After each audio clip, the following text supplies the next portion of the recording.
Bien, el día de hoy vamos a estar estudiando el Salmo 62, el Salmo 62, en donde vamos a ver algunas confesiones que nos entrega David acerca de lo que yo le he puesto como título el triunfo de la fe.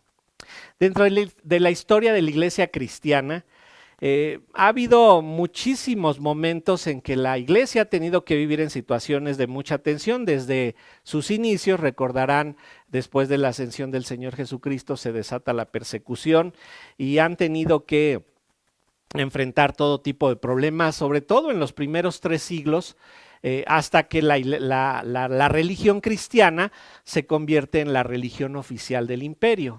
Recuerden que el cristianismo originalmente se denominó católico, que simple y sencillamente quería decir universal, pero tristemente cuando se vuelve oficial en el imperio romano, vamos a decir que lo que descompone el término católico es que le digan romano. Durante los primeros 300 años antes de esta oficialización de la religión, la iglesia tuvo que pasar por dificultades, esconderse, en fin, enfrentar muchas pruebas, y en esos primeros 3 siglos surgieron algunos credos en los que se acostumbraba que se los recitaran unos a otros para dar a conocer si creían en lo mismo o si había algunas distorsiones en su creencia, y de esta manera poder ayudarse los unos a los otros a tener una correcta teología. Durante los 3 primeros siglos, ¿verdad? Los credos estuvieron declarando lo que eran las confesiones de fe, y surgieron muchos dentro de la misma fe cristiana. El credo de los apóstoles surge pues a principios del siglo tercero, ya casi llegando al cuarto, en donde ese credo que muchos de nosotros recitamos en la Iglesia Católica Romana se formó ahí. Después vino el credo niceno, que pues iban agregándole a sus pensamientos algo. Posteriormente el credo de Atanasio, ya a finales del siglo IV, inicios del V, el credo calcedonio, ahí alrededor del 450 después de Cristo, y de aquí en adelante la iglesia oficial del imperio va a tomar la confesión de los apóstoles como propia. Pero recuerden que si hemos de pensar en algún momento en el que se formó la iglesia católico romana, pues fue después del año 300 con Constantino, no con el Señor Jesucristo.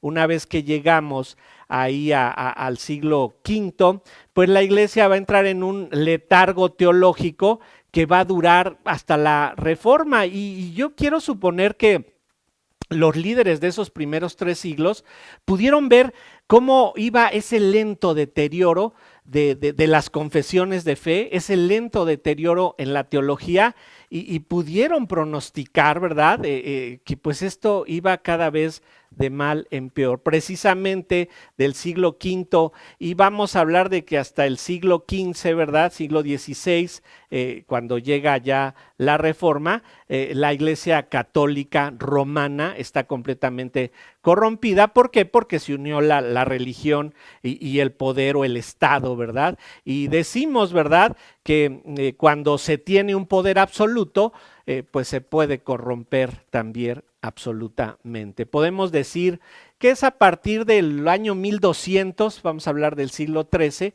y llegando casi al siglo XIV, ¿verdad?, en donde inician destellos de personas que van a empezar a estudiar la Biblia fuera de la religión oficial, la católica romana, y esto va a culminar en que en los 1500 estalle por completo la Reforma. Si ustedes estudian historia, ¿verdad? Los historiadores seculares le nombran al siglo XVI, el largo siglo XVI, porque dicen que pues inicia por los 1400 y acaba hasta los 1600. En este periodo van a llegar muchos reformadores, personas que van a decir, ¿por qué lo que estudiamos no coincide con lo que nos enseña la religión? Y ellos, aplicando la hermenéutica al estudio de la Biblia, haciendo estudios profundos de los diferentes contextos gramaticales, históricos, sintácticos, geográficos,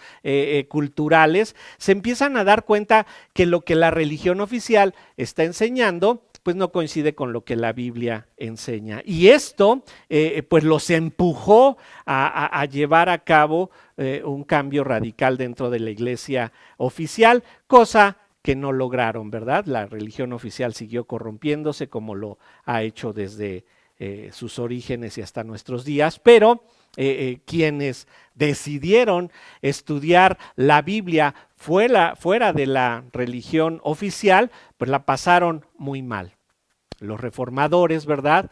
Van a llegar y después de varios siglos, no quiere decir que un solo reformador se sentó y dio esto, sino que en esos varios siglos en donde la reforma está estallando, van a generar lo que conocemos como las 5 solas. Van a generar una confesión a través de la cual van a decir, esto es lo que nos puede llevar al verdadero conocimiento de Dios y solamente es a través de su palabra. Las 5 solas iniciaron, y la cito, con sola escritura, ¿verdad? La primer sola escritura, que quería decir solamente por medio de la escritura, solamente por medio de la escritura podemos conocer a Dios. Después llegó sola fide, solo por fe Dios salva, sola fide, solo por fe Dios salva. Sola gratia o bien solamente por medio de la gracia es que Dios salva, no se requiere ninguna obra más que solo la gracia de Dios. Solus Christus, estas, se me olvida decirles, estaban en latín, solus Christus, que solo a través de Cristo se otorga la salvación. Y finalmente, soli Deo gloria, la gloria sea solamente para Dios. Esto fue el resultado de su trabajo hermenéutico y exegético y fue necesario porque esto dio las bases para que a través de los años, alrededor de los años 1500, la gente pudiera conocer a Dios, la salvación que había sido predicada por Jesucristo estando sobre la tierra y por los apóstoles. La escritura va a ser la base del cristianismo reformado y esto es lo que da este origen, estas 5 solas. Van a llegar más credos a partir de la Reforma.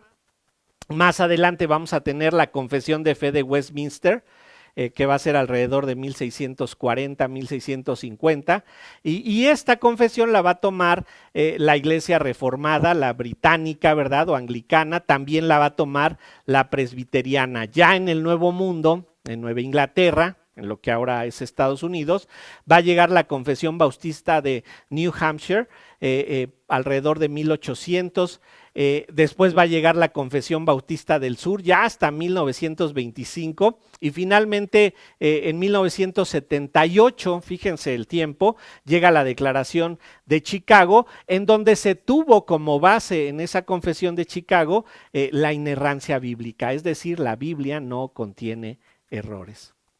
Todas estas confesiones, estos credos, ¿verdad? Desde el origen, pues llegan con la idea de tener claro en qué se cree. El tener claro en qué se cree ha sido lo que ha llevado al triunfo de la fe. Necesitamos conocer claramente en qué creemos y no distorsionarlo.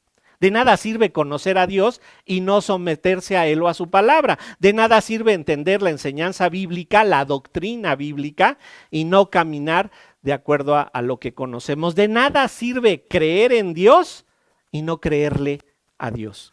David, en el Salmo 62, nos dará lo que yo he querido nombrar las 6 solas de David, refiriéndome precisamente a este credo que nos va a transmitir en este Salmo David y insisto, yo le he querido llamar las 6 solas de David para tener una idea clara de lo que nos está enseñando este salmo. Aquí hay 6 pensamientos claros de cómo debemos de concebir a Dios y al mundo. Y David lo expresa en este salmo. 6 pensamientos claros de cómo se debe de vivir la fe estando sobre la tierra. La iglesia, ¿verdad? En tiempos más turbulentos ha tenido que sentarse y recordar qué ha creído para regresar a la base. La Reforma dijeron tenemos que regresar a la Biblia y a los escritos de los padres de la iglesia. La iglesia de esta manera ha salido triunfante por una simple y sencilla razón. Porque Cristo prometió que Él edificaría la iglesia y las puertas del Hades no prevalecerían en contra de Él. Los creyentes dentro de la iglesia han tenido que enfrentar miles de dificultades y esas dificultades no han logrado prevalecer en contra de la iglesia ni lo lograrán. ¿Por qué? Porque Cristo es el que está cuidando a la iglesia. En esta semana nos llegó por ahí, no sé si ustedes lo vieron, un meme, ¿verdad? Un pequeño cuadrito de estos donde hacen algún tipo de reflexión de manera cómica, en donde está por ahí una figura que representa a Satanás y otra que representa a Dios, y le dice la figura que representa a Satanás, te cerré todas las iglesias. Y le contesta la figura que representa a Dios, no, me hiciste abrir muchas iglesias en muchas casas. Ese es el triunfo de la fe. Ese es el triunfo de la fe, entender perfectamente cómo funciona Dios. Y noten, cuando David nos entrega este salmo, él estaba enfrentando muchos problemas. ¿Qué enfrentaba David? Bueno, hay dos posibilidades. Posiblemente cuando David decide escribir el Salmo 62, él estaba enfrentando la amenaza de Absalón, su hijo, quien le quería quitar el trono. Era un hijo desobediente que había matado a su medio hermano y ahora quería usurpar el trono de su padre. Fueron algunos años de dificultades hasta que este hijo finalmente muere.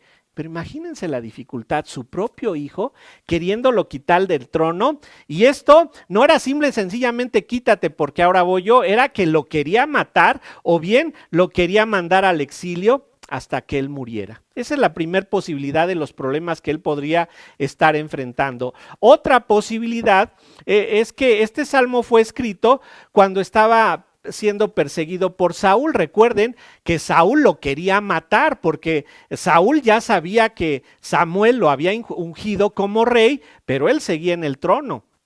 Y entonces Saúl dijo, pues ¿cómo le hago para que él no me quite del trono? Pues lo mato y se acabó el problema, pero no sabía que Dios era quien estaba al control. Saúl quería tomar el control y matar a David. Bien, sea de una o de otra manera, David estaba en medio de circunstancias que le podían quitar la vida. Y si bien no tendría claro cuál sería la conclusión a todos estos problemas, sí sabía cómo podía salir triunfante en la práctica de su fe. El Salmo 62 es un salmo que pertenece al segundo libro de los Salmos. Recuerden que hay 5 libros. El segundo libro abarca del Salmo 42 y hasta el 72. Y en el Salmo 62 nos habla David de cómo fue que antes de que llegaran a su fin todas las pruebas, él ya era triunfador. No sabía en qué iban a concluir. Le iban a causar daño, pero él sabía que iba a salir triunfante de esas pruebas y nos lo demuestra confesándolo de 6 maneras. El Salmo 62 nos muestra 6 confesiones que yo diría que se hacen evidentes, se hacen tangibles, ¿verdad? En las que David demostró su fe.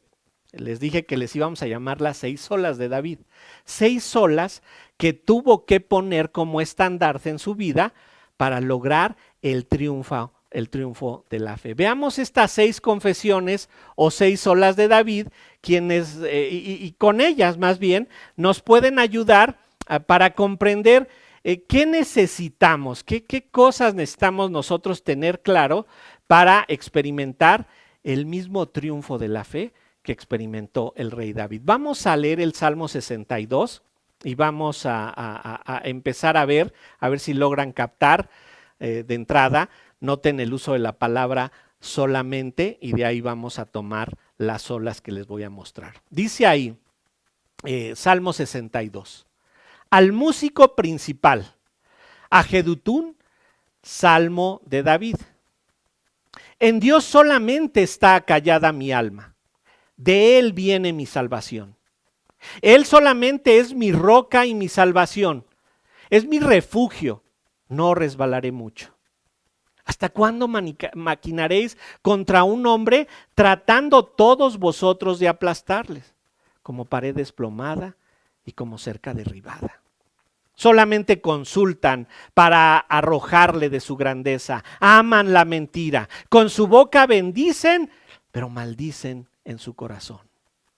Alma mía, en Dios solamente reposa, porque de Él es mi esperanza. Él solamente es mi roca y mi salvación, es mi refugio, no resbalaré. En Dios está mi salvación y mi gloria. En Dios está mi roca fuerte y mi refugio. Esperad en Él en todo tiempo, oh pueblos. Derramad delante de Él vuestro corazón. Dios es nuestro refugio. Por cierto, vanidad son los hijos de los hombres, mentira los hijos de varón. Pesándolos a todos igualmente en balanza, serán menos que nada. No confíes en la violencia, ni en la rapiña, no os envanezcáis. Si se aumentan las riquezas, no pongáis el corazón en ellas. Una vez habló Dios, 2 veces he oído esto, que de Dios es el poder. Y tuya, oh Señor, es la misericordia, porque tú pagas a cada uno conforme a su obra. Wow, de aquí vamos a desprender esas 6 solas de David. Y noten, iniciamos con el título del Salmo. Dice al músico principal, a Jedutún, Salmo de David. Cuando David recupera el arca, recordarán que cuando está el ataque con los filisteos, ahí Saúl decide llevarla, el arca es tomada por los filisteos, la andan cambiando de ciudades porque les está causando muchos daños, pero él decide ya traerla de regreso cuando él derrota ahí a los filisteos. Y vamos a ver en Primera de Crónicas 25, vayan ustedes a Primera de Crónicas, Primero de Crónicas, si estuviera el doctor Evis Carballosa ya me hubiera regañado, es Primero de Crónicas, número 25, y dice ahí en su versículo 1, recuerden, ya trajeron el arca, dice, asimismo David y los jefes del ejército apartaron para el ministerio a los hijos de Asaf, de Emán, de Jedutún, para que profetizasen con arpas, salterios y címbalos. Y el número de ellos, hombres idóneos para la obra del ministerio, fue de los hijos de Asaf, Zacur, José, Netanías y Azarela, hijos de Asaf. Bajo la dirección de Asaf, el cual profetizaba bajo las órdenes del rey, de los hijos de Jetudún, Gedalías, Seri, Hazaías, Asabías, Matatías y Simei. 6 bajo la dirección de su padre Jedutún, el cual profetizaba con arpa para aclamar y alabar a Jehová. Entonces Jedutún era alguien quien tenía a cargo la alabanza junto con su familia. Este salmo es de la autoría de David y parece ser que por medio del título sabemos que David se lo dirige a Jedutún para que él dirija la alabanza en el templo que ya había construido David. No es el templo de Salomón, es otro pequeño templo, porque ahí querían tener albergada el arca del pacto. ¿De dónde van a salir las 6 solas de David, las 6 confesiones de David? La palabra que ahí en nuestro salmo se traduce solamente es un adverbio en el hebreo que es ak. Ak es un adverbio que modifica el verbo y se repite 6 veces en este salmo. En el 1, ¿verdad? Dice, en Dios solamente está callada mi alma. En el 2 dice, Él solamente es mi roca y mi salvación. En el 4 dice, solamente consultan para arrojarle de su grandeza. En el 5, alma mía, en Dios solamente reposa. En el 6, Él solamente es mi roca y mi salvación. Y en el 9, lo voy a explicar en un momento, dice, por cierto. Ese por cierto debería de ser traducido también solamente porque es ese adverbio ac, y para ser congruentes con el contexto, aquí nuestra versión Reina Valera no da la mejor traducción. Parece ser que la Biblia de las Américas tiene una mejor traducción. Entonces, usando este adverbio ac en el hebreo y que en la Reina Valera es traducido solamente, de ahí vamos a tomar nuestras 6 solas, ¿verdad? vamos a tomar estas divisiones por medio de la palabra solamente. Entonces vamos a nuestro versículo 1, en donde dice solamente, en Dios solamente está acallada mi alma. David confió en Dios aunque estaba siendo atacado, y él confía en Dios, dice aquí, en silencio. Esa palabra acallada, ¿verdad? Dice que él está en silencio, pero más importante que el silencio es la palabra que él usa para Dios. Dios en el hebreo, en este caso, aquí en el Salmo 62, se está usando la palabra Elohim. Elohim, y recordarán, ¿verdad? Para los que estudian hebreo ahí en el seminario y aquí en la iglesia lo hemos dicho ya algunas veces, todos los que han pasado a predicar junto con el pastor Luis Contreras, Elohim es una palabra que está en plural. Su terminación im quiere decir que la palabra está en plural y es como si dijera dioses, no solamente Dios. Este término Elohim se deriva del Urgarítico. ¿Qué es eso del Urgarítico? Era una región al norte de Jerusalén donde tenían un hebreo primario más primitivo que el que se hablaba en Jerusalén. Y ellos, ¿verdad? Ahí en el Urgarítico tomaban Elohim diciendo o traduciéndolo como al Dios principal, al Dios supremo. En esa zona eran politeístas, entonces diferenciaban al Dios supremo de los otros dioses. Para los hebreos no es que hubiera varios dioses, recuerden que los hebreos no son politeístas, ¿verdad? Solamente tienen un solo Dios, de acuerdo a lo que declaraba Moisés en Deuteronomio 6:4, Dios era solamente uno. Entonces este Elohim, que está en plural, se dice, ¿verdad? En términos gramaticales, es un plural de magnificencia, es decir, Elohim para los hebreos significaba el único Dios vivo y verdadero, el Dios supremo, no un ídolo como el de las otras naciones. Y es por eso que dice ahí David, en Dios solamente está acallada mi alma. Una traducción alternativa diría, mi alma espera en silencio en Dios. Está en silencio, está callado, está sin decir nada, está sin pedir nada, está en plena confianza con el Señor. Y esto es equiparable a lo que leímos la vez pasada que yo prediqué acerca del Salmo 46. Ahí en el Salmo 46:10 nos decía esto y decía, estad quietos y conoced que yo soy Dios, seré exaltado entre las naciones, enaltecido seré en la tierra. El silencio de nuestro versículo 1 aquí en el Salmo 62 y el estad quietos del Salmo 46:10 es equiparable.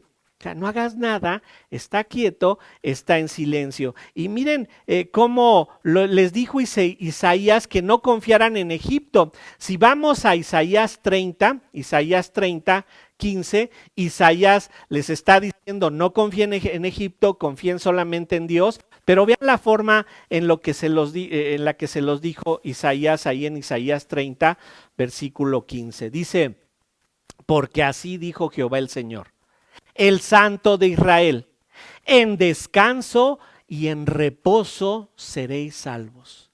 En quietud y en confianza será vuestra fortaleza. Y miren cómo concluye. Y no quisisteis.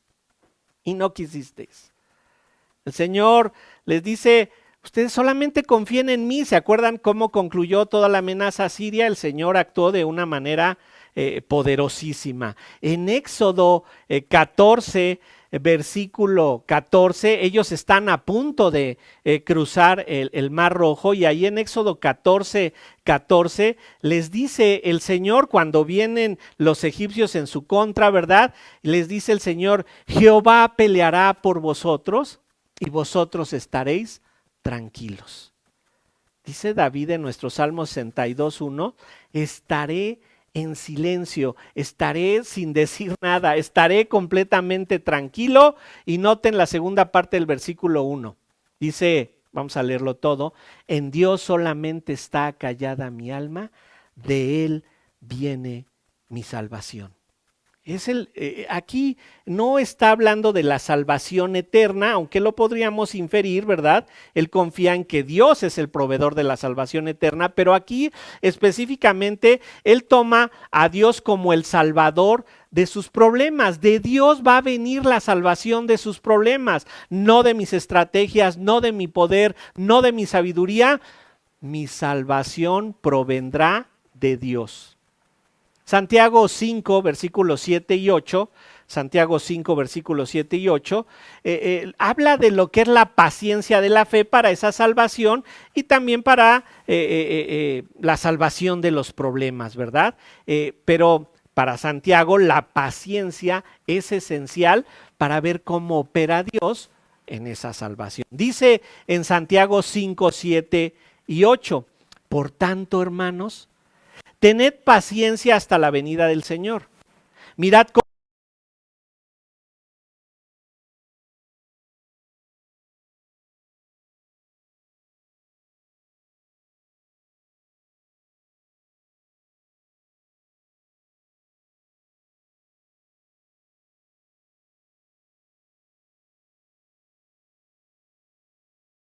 se está diciendo, en el Señor está callada mi alma, estoy tranquilo porque de Él viene la salvación. Y les decía, no está hablando de la salvación eterna, sino de la salvación de sus problemas. Por tanto, es diferente esa fe que nosotros tuvimos cuando creímos en el Señor el día pues que el Señor nos rescató de nuestra pecaminosidad. Aquí cuando dice solamente en Dios está callada mi alma, también tiene otra idea David. David dice no le quiero añadir nada a mi fe, solamente confío en Dios, no quiero pervertir mi fe con otra cosa. Y mira, no nos describe a detalle cuál era el pensamiento de David en medio de la tribulación, pero piensen ustedes en medio de la tribulación, ¿qué pasa con nosotros? Muchas veces antes de pensar en voy a pedir en oración dirección a Dios, queremos ya accionar a resolver el problema y empezamos a quererle añadir algunas otras soluciones a nuestros problemas antes de confiar simplemente en Dios. En el momento de la tribulación, a muchos se les hace insuficiente el orar, ¿verdad? Y creen que pues aparte de la oración tienen que hacer algo y hay cierta verdad en ello, pero recuerden, lo primero es orar a Dios y después las acciones que podamos tomar. Esto significa confiar en Dios, porque de Él va a venir la liberación, ¿verdad? De las tribulaciones, la salvación de las tribulaciones. Otros creen en medio de la tribulación que es necesario que se me enseñe algo más. ¿Hay algún otro curso que deba yo de tomar? Incluso aquí en la iglesia tengo que ir al seminario, pero la realidad es que muchas veces no es que necesites algo más, sino que lo que debes de entender es que solamente necesitas confiar en Dios y poner por obra lo que Él nos ha enseñado. La semana pasada el pastor Luis Contreras nos enseñaba que la mejor adoración es la obediencia. Esa es la mejor forma de adoración a Dios, siendo obediente. Por eso David dice ahí en nuestro versículo 1 que solamente en Dios está callada su alma. Espera en silencio. Y dice David, no me quejo de lo que vivo, porque Dios me dará la salvación finalmente de todas estas situaciones que estoy enfrentando. Y sigue su segunda sola, ¿verdad? Él dice, solamente confío en Dios en silencio, pero también dice, solamente Dios es mi fortaleza. Estas son sus solas, acuérdense, son las 6 solas de David. Y dice ahí en nuestro versículo 2, Salmo 62, versículo 2, Él solamente es mi roca y mi salvación. Es mi refugio, no resbalaré mucho. Él solamente es mi roca y mi salvación. La roca significa firmeza total y sabemos quién es la roca, ¿verdad? Nos dice ahí primera de Corintios 10:4 que la roca que hizo sobrevivir a los israelitas cuando cruzaron por el desierto a los judíos era la roca que Cristo. Él es solamente mi roca de salvación y esta palabra roca lo que habla es un cimiento sólido, total seguridad y una seguridad total de que va a salir bien librado de sus problemas. David coloca su fe en el futuro de la salvación. Dense cuenta, aún no sabe cómo le va a hacer Dios para librarlo de Absalón o librarlo de Saúl, según pudiera ser el caso, pero él ve que la única seguridad que él tiene proviene del Señor. Por eso es su roca, esa es su firmeza. David sabe que la vida sobre la tierra es pasajera, no importa tanto. Dice, de alguna manera me he de librar. ¿Se acuerdan lo que leímos acerca del Salmo 46 la semana antepasada de los amigos de Daniel, ¿verdad? David sabe que la vida sobre la tierra pues no es tan importante. Y noten, o sea, esta es una confesión de su fe. Él es la roca de mi salvación, no tengo que buscar nada más que a Cristo. Nos dice Colosenses 3, 1 y 2, Colosenses 3, 1 y 2 dice, si pues habéis resucitado con Cristo, buscad las cosas de arriba, donde está Cristo sentado a la diestra de Dios. Poned la mira en las cosas de arriba, no en las de la tierra. Y noten, esto no significa la abstracción de la vida material. Necesitamos las cosas materiales para vivir, pero entendemos que todas esas cosas materiales solamente sirven para pasar sobre la tierra. Vamos a tener que irnos de aquí, ¿cómo? ¿Verdad? Sin nada de lo que nosotros pudimos lograr en esta tierra. Nosotros no podemos poner en balanza y decir, ¿qué importa más? ¿Lo que tengo sobre la tierra o lo que el Señor tiene para mí en el futuro? Ni siquiera de manera temporal debemos de confiar en ello. Y si no nos cuidamos, hermanos, vamos a estar queriendo hacer que lo temporal tenga mayor validez. Dice él, solamente es mi roca y mi salvación, es mi refugio. Vamos a ver lo que es el refugio del hombre natural para que entonces pensemos de manera contraria. Vean cómo dice Proverbios 18:11. Proverbios 18:11 dice dónde está el refugio, dónde está la seguridad del que no es creyente, del hombre natural.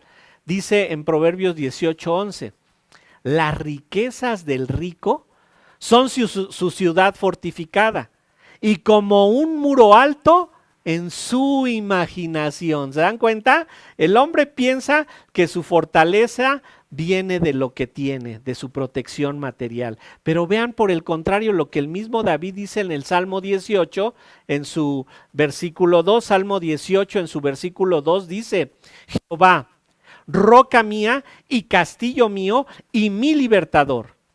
Dios mío, fortaleza mía, en él confiaré, mi escudo y la fuerza de mi salvación, mi refugio, ¿verdad?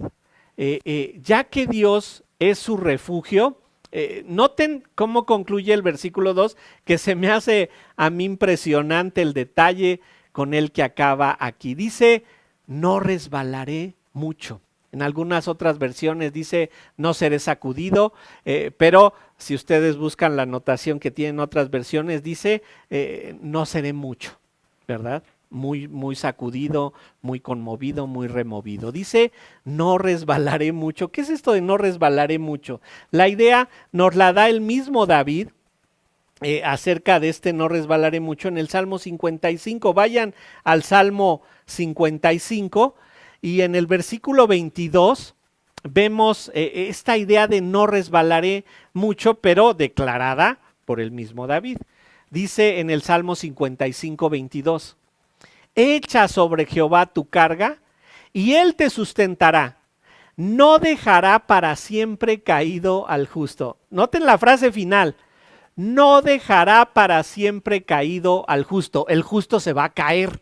El justo va a tropezar. El justo va a pasar por problemas. El justo va a ser dañado por circunstancias de la vida. Pero dice, no dejará para siempre caído al justo. Esta es la idea de no resbalaré mucho del versículo 2 del capítulo del Salmo 62.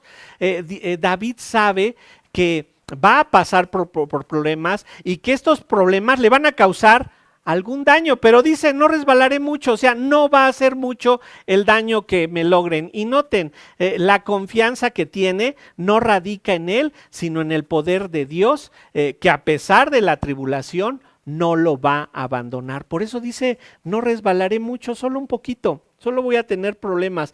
Pablo lo diría de otra manera. Sé servir en escasez, sé vivir en escasez y en abundancia. Juan le dice a Gallo, espero que prospere tu salud como prospera tu alma, ¿verdad? Gallo tenía problemas de salud, pero decía lo más importante es tu alma.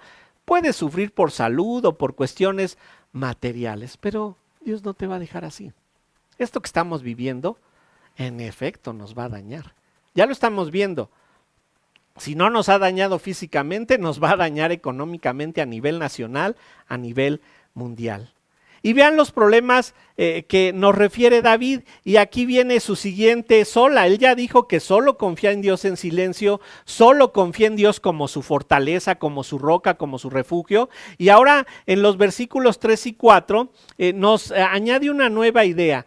Solamente entiendo la naturaleza del hombre. Solamente entiendo la naturaleza del hombre. Vamos a leer los versículos 3 y 4.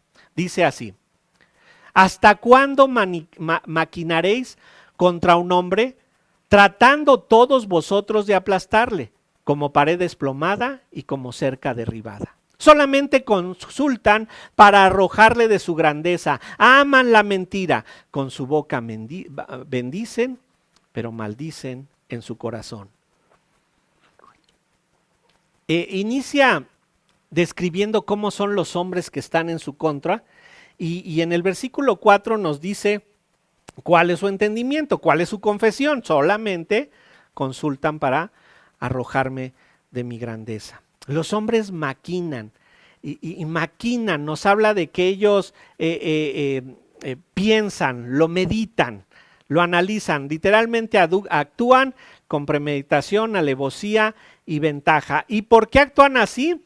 Porque lo ven vulnerable. Dice ahí, ¿hasta cuándo maquinaréis contra un hombre tratando todos vosotros de aplastarle? Noten, él se describe como una pared desplomada, como una cerca derribada. O sea, estoy indefenso y vienen todavía en mi contra. Es una situación vulnerable. David está en una situación en la que es fácil de atrapar, fácil de derrotar, está a punto de caer, si lo vemos con este muro inclinado, ¿verdad? Y está como una cerca derribada, no tiene ninguna protección. La palabra maquinación en el diccionario hebreo dice que es como si vinieran como en una turba, como si vinieran corriendo en su contra, lanzando improperios, injurios, viniendo con el puño en alto en contra de David. Y él se siente como si vinieran en su contra y él estuviera completamente indefenso. Esta turba no viene al diálogo, no viene a la negociación, sino viene con el fin de destruirlo. ¿Por qué? Porque ven a David derribado y buscan aplastarle. No describe cuáles son sus motivaciones, pero este tratar de aplastarle, pues es que literalmente lo quieren matar, lo quieren muerto.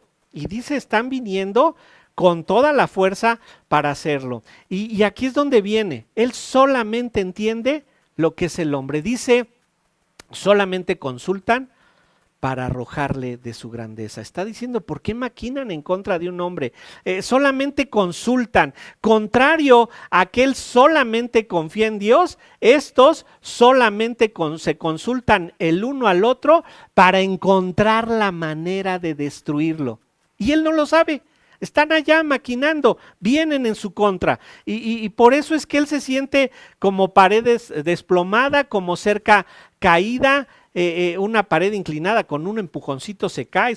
Ellos han estado maquinando, premeditándolo, actuando con alevosía, con ventaja, porque ¿qué quieren hacer? Arrojarle de su grandeza. Envidia, celos, rivalidad, rencor. No era algo sencillo lo que estaba enfrentando David. Sus enemigos lo querían fuera del trono, pero también lo querían muerto. Y entiende que el hombre no es confiable. Por eso dice, ellos solamente confían para hacer maldad, pero yo solamente confío en Dios. Y lo describe al hombre para afirmar su pensamiento. Nota, dice ahí en la parte B del versículo 4, Salmo 62, segunda parte del versículo 4, dice, el hombre solamente miente, ¿verdad? Solamente consultan para arrojarle de su grandeza y solamente aman la mentira, ¿verdad?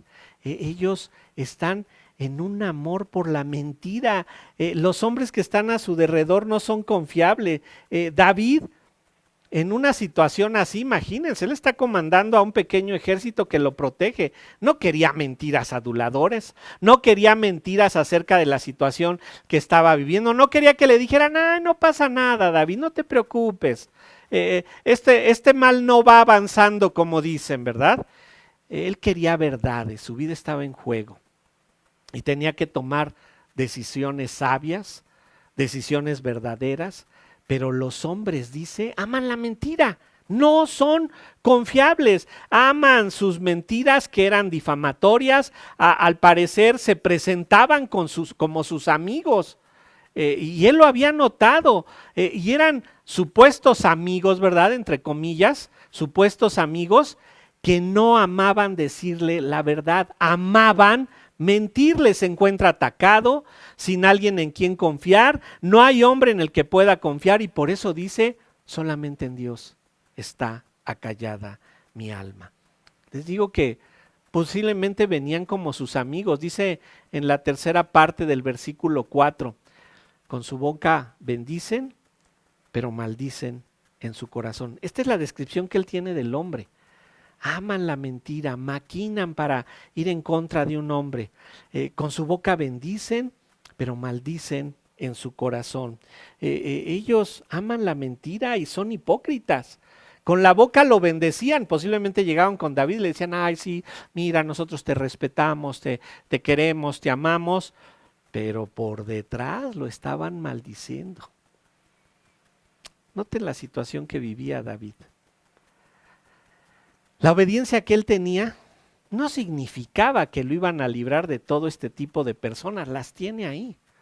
Ahí están mintiéndole, ahí están siendo falsos delante de él, pero él sabía que la obediencia lo iba a guiar a una satisfacción de que aun cuando sus enemigos estuvieran en su contra, Dios no permitiría que ellos avanzaran mucho. ¿Se acuerdan la palabrita ahí al final del versículo 2? No le iban a poder hacer mucho, porque como nos dijo David, el justo podrá caer, pero Dios lo va a levantar. Esto es normal en la vida cristiana. Siempre habrá quien quiera hacerte el mal a causa de tu fe. Pablo cumplía con lo que Dios le había mandado acá en el Nuevo Testamento y en lugar de tener paz y tranquilidad, porque Pablo pudiera decir, ay miren qué obediente soy yo, acuérdense del santo Job, era el hombre más obediente en su época, pero Pablo ahí en 2 de Corintios 4, 8 y 9 nos dice que él estaba atribulado, angustiado, en apuros, derribado, y vamos a leerlo, 2 de Corintios 4, 8 y 9, dice ahí Pablo, estamos atribulados en todo, mas no angustiados, en apuros, mas no desesperados, perseguidos, mas no desamparados, derribados, pero no destruidos. El hombre natural lucha en contra del creyente. Recuerden, esos son los hijos de Satanás. ¿Y a quién atacan los hijos de Satanás? A los hijos de Dios. Pablo lo sabía. Y Calvino, refiriéndose a este salmo, diría que la esperanza que muestra David en este salmo es la sumisión que descansa en las promesas de Dios. Miren esa reflexión que hace Calvino. La esperanza que muestra David en este salmo es la sumisión que descansa en las promesas de Dios. Es la sumisión que da lugar solo a la palabra de Dios, decía Calvino. Es el tipo de sumisión que obedece sus mandatos y es la sumisión que apaga cualquier fuego de pasión humana que lucha en contra de hacer el bien en el hombre de Dios. Lo que está mostrando David es que él quiere obedecer a Dios ante todo. La lucha está presente, los hombres vienen en su contra. Él se siente como muro desplomado, como cerca caída. El mal viene, me van a hacer daño. No va a ser mucho, pero me van a hacer daño. Y David continúa con sus olas. Entonces ya vimos que David solo confía en Dios en silencio, solo confía en Dios como su fortaleza, solamente entiende la naturaleza del hombre. Y vamos al versículo 5. Noten cómo dice en el versículo 5, alma mía, en Dios solamente reposa, porque de Él es mi esperanza. Alma mía, en Dios solamente reposa. Es una orden. Alma mía, reposa solamente en Dios, es un imperativo el que está aquí, no es como el acallada del versículo 1, en el versículo 1 tenemos un sustantivo, simplemente dice que él está callado, pero aquí es un imperativo en donde David le ordena a su alma que esté en silencio, que esté descansando en el Señor. El verbo en imperativo describe su lucha interna. Él está viviendo la duda posiblemente, y será que cómo me van a matar, qué van a hacer, qué va a suceder, pero él dice en Dios confía y le dice a su alma, es una orden, alma mía, en Dios solamente reposa. Él está dando esta orden porque hay esa lucha en su mente. Él tenía que llevar sus pensamientos cautivos a Cristo, como dice ahí 2 Corintios 10, llevar los pensamientos cautivos a Cristo, en donde él quería reposar en Elohim, reposar en ese Dios vivo y verdadero, y le dice, reposa, alma mía, en Dios solamente reposa, Salmo 62:5, alma mía, en Dios solamente reposa, porque de Él es mi esperanza. La vida del hombre no debe esperar llevar el mismo curso. La vida del hombre no es esperar un confort o paz absoluta, siempre va a tener problemas. Pero cuando la confianza está puesta en Dios, a pesar de que tengas que obligar a tu mente a que repose solamente en Dios, es lo que te va a llevar al triunfo. Es mejor, como dijo al principio, guardar silencio. Es mejor obligar a la mente a confiarla, y hay que obligarla. Esta es la lucha. David nos muestra a través de esto que había una lucha, pero noten, Salomón, su hijo, ¿verdad? Hijo de David, lo va a aprender, y recuerden que creemos que Cantar de los Cantares lo escribió Salomón en su juventud, Proverbios cuando ya era un hombre maduro y Eclesiastés cuando ya era un hombre viejo, ¿verdad? Y él dice en Eclesiastés 5, Salomón da una verdad increíble en Eclesiastés 5, versículo 1 y 2, y dice Salomón en Eclesiastés 5, 1 y 2, cuando fueres a casa de Dios, guarda tu pie, acércate más para oír que para ofrecer el sacrificio de los necios, porque no saben que hacen mal. No te des prisa con tu boca, ni tu corazón se apresure a proferir palabra delante de Dios, porque Dios está en el cielo y tú sobre la tierra. Por tanto, sean pocas tus palabras. Esta es la confianza que debe de haber. Mira, Señor, no entiendo. Pues la mayor parte de las veces no entendemos. La mayor parte de las veces no sabemos, ¿verdad?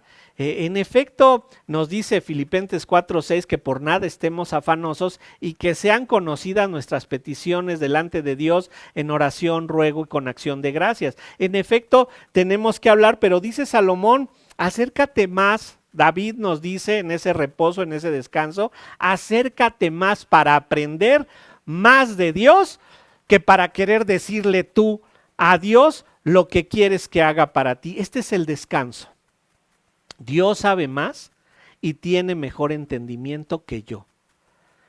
Dios sabe exactamente lo que necesito yo, lo que necesitas tú, lo que necesita él, lo que necesita ella, lo que necesita cada persona. Ese es el descanso, esa es la esperanza. Dice ahí, porque en Él está mi esperanza. De Él es mi esperanza. Esta es mi esperanza. Dios hará lo mejor para mí.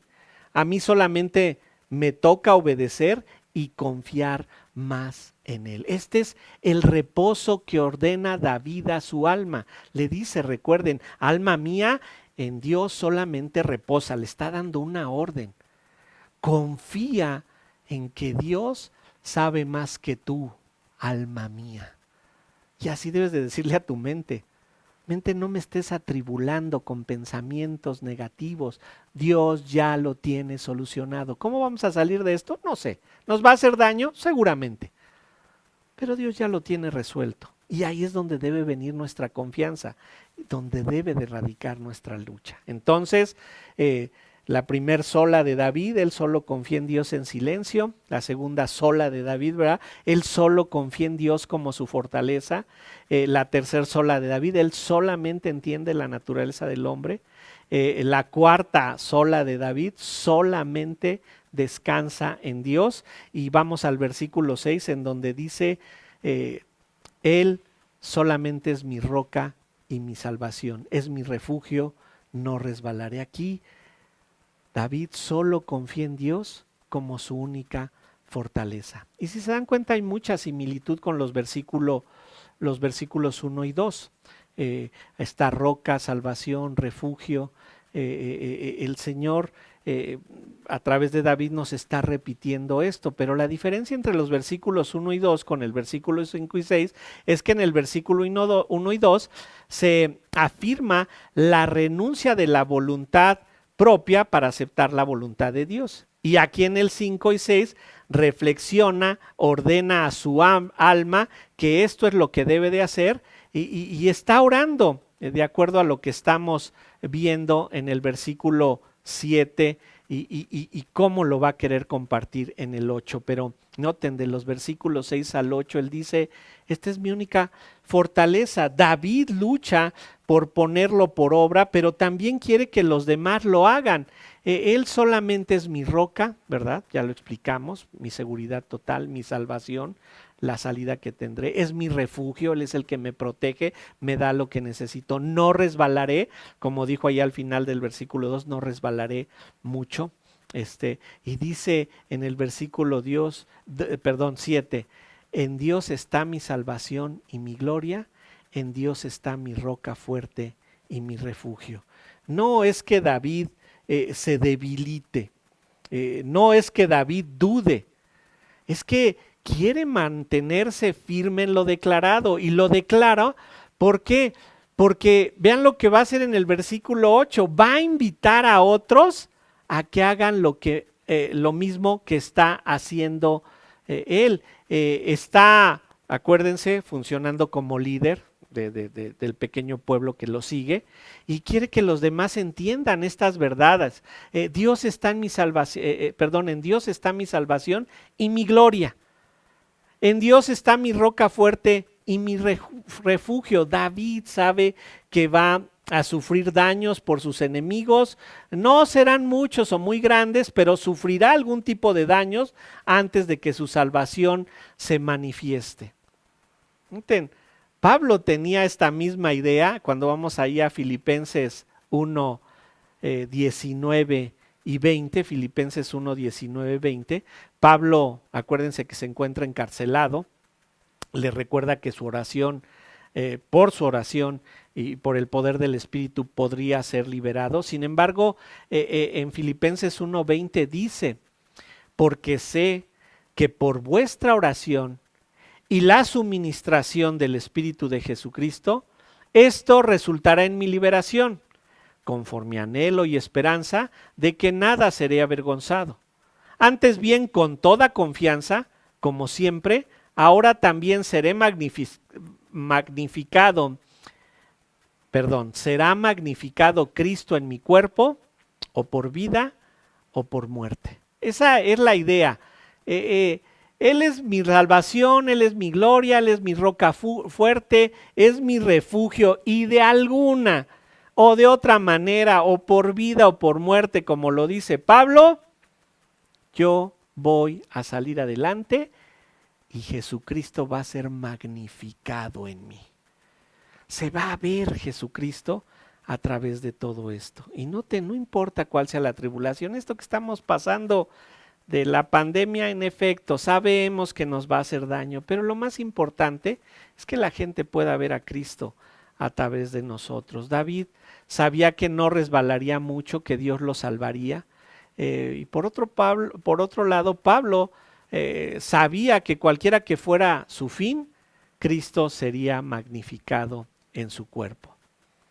David está reafirmando todo el testimonio que viene dando, pero noten como parte de su sola verdad, el decir solamente el Señor es mi fortaleza, Él quiere compartir lo que Él está entendiendo.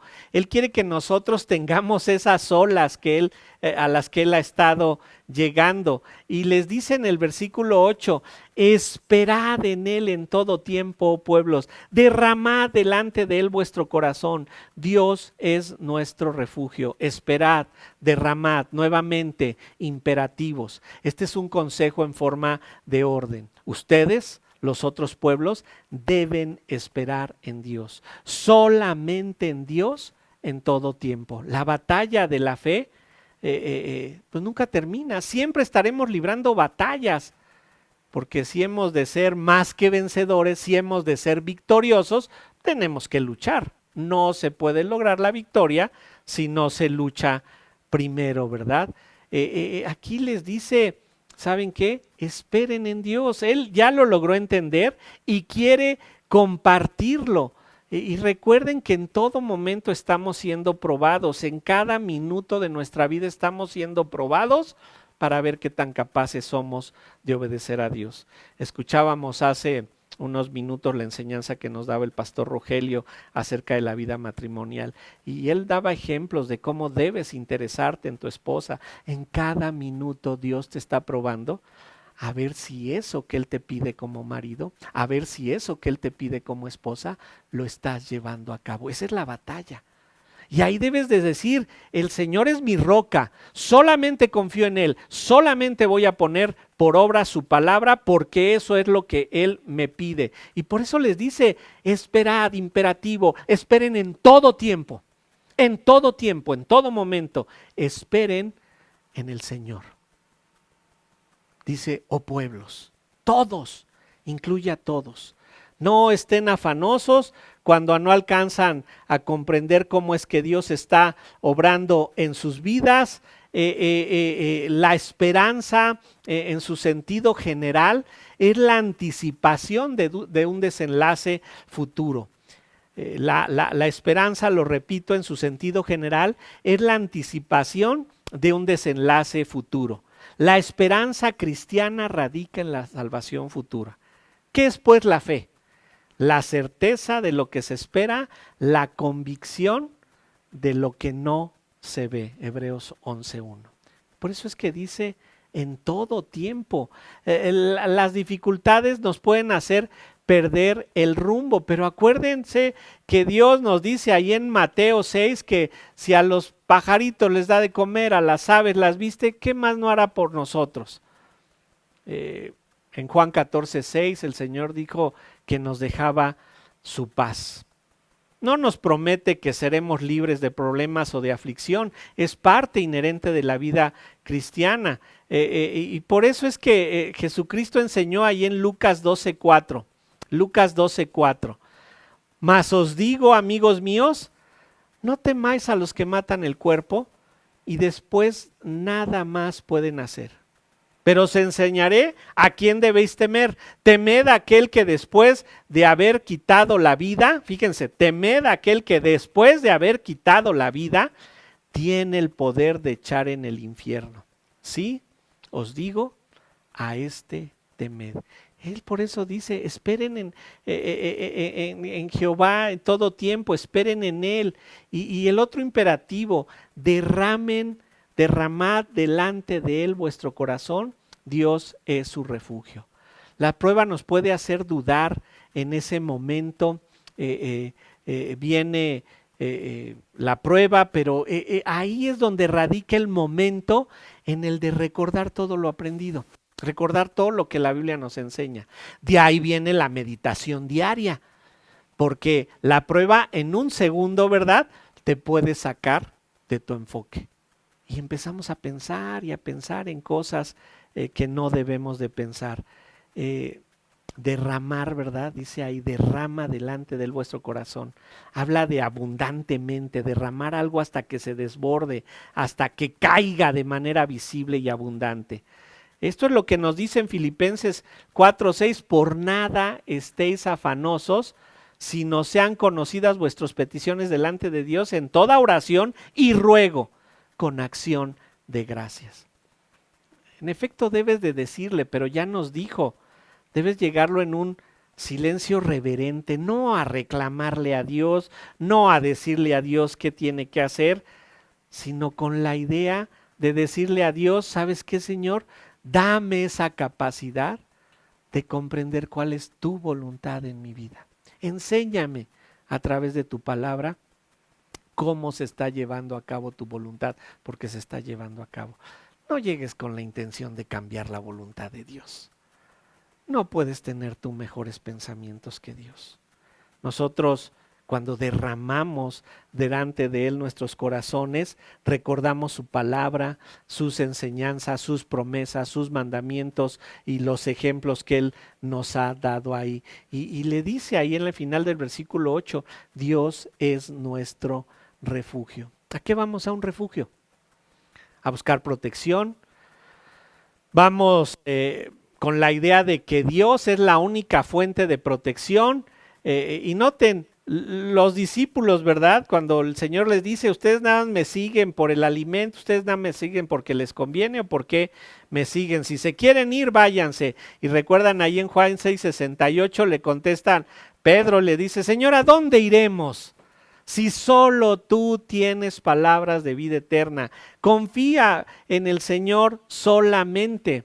Y nota, les decía el Señor ahí en el contexto de Juan 6, mis palabras son algo difíciles de comprender porque son espíritu y son vida. Eso es lo que el Señor quiere. Entonces David confía en Dios en silencio, solo confía en Dios como su fortaleza, solamente entiende la naturaleza del hombre, solamente descansa en Dios y solamente confió en Dios como su única fortaleza. Y llegamos al final a su última sola, la última sola de David, ahí en el versículo 9, dice ahí, por cierto, vanidad son los hijos de los hombres, mentira los hijos de varón, pesándolos a todos igualmente en la balanza, serán menos que nada. Y viene descripciones de lo que hacen. No confiesen violencia, ni en la rapiña, no os envanezcáis. Si se aumentan las riquezas, no pongáis el corazón en ellas. Una vez habló Dios y 2 veces he oído esto, que de Dios es el poder. Tuya, oh Señor, es la misericordia, porque tú pagas a cada uno conforme a su obra. ¿Qué está haciendo aquí David? Está reconociendo, sigue reconociendo cuál es el estado del hombre. Y noten, al llegar a entender cuál es el estado del hombre, cuál es el poder de Dios, concluye en nuestro versículo 12, tú juzgarás a cada quien adecuadamente. Entonces, podemos resumir que lo que hay de la enseñanza del versículo 9 al 12 es que David solamente confía en Dios como juez. El hombre no es confiable, pero Dios sí es confiable.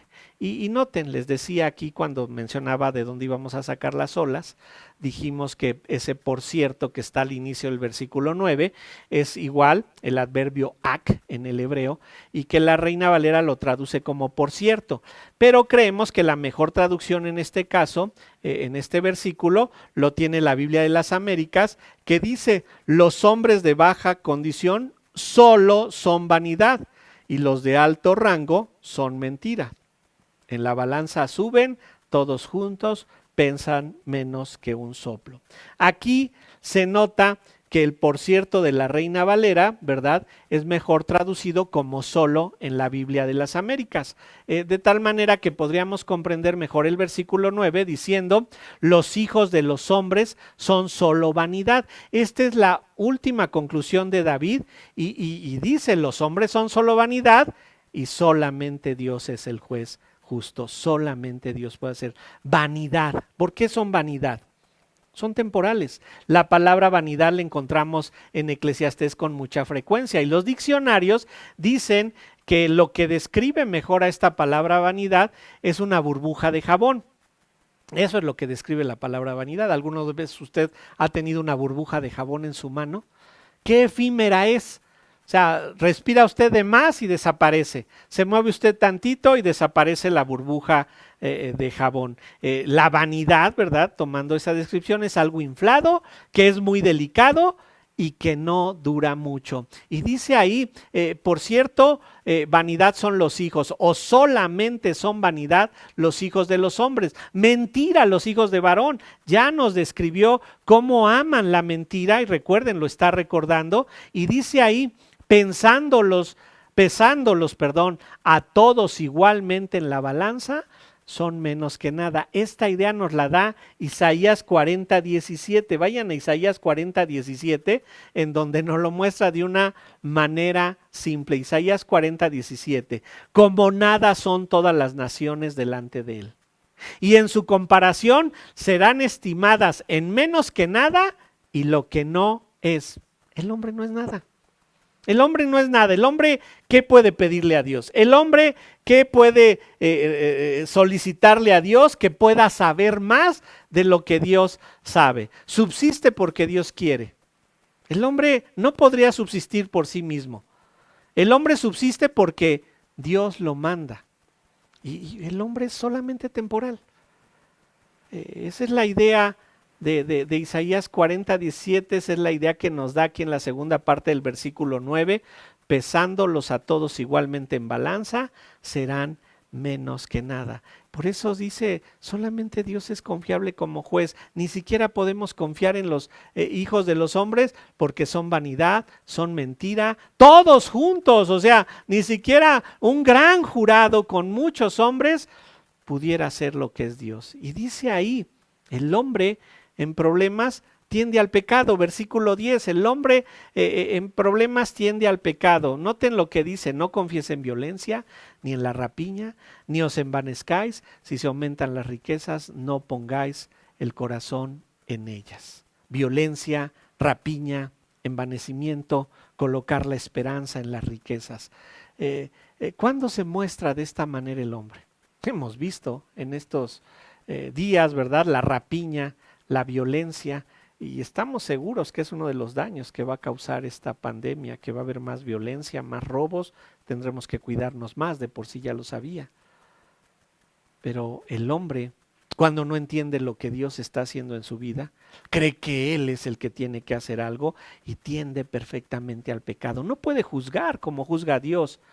Hacen violencia creyendo que es necesaria, comete rapiña creyendo que es la única manera de subsistir, y en el otro lado de la moneda, los ricos, ¿verdad? Por un lado describen a los ricos, a los pobres que andan en violencia, en rapiña, y dice de los ricos que ponen la esperanza, ponen su corazón en ellas. Cree que entre más riqueza va a tener más seguridad, pero ¿qué va a hacer finalmente el hombre?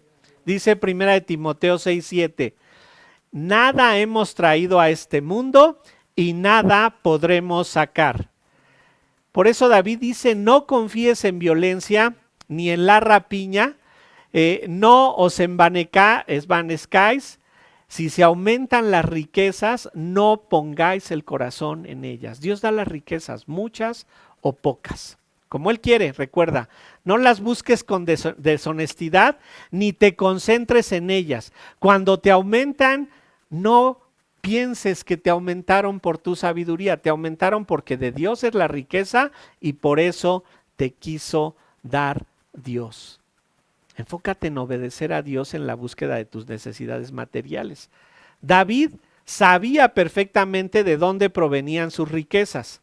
Dice en el primer libro de Crónicas, capítulo 29, versículo 12, primero de Crónicas 29, 12, dice ahí: las riquezas y la gloria proceden de ti, y tú dominas sobre todo.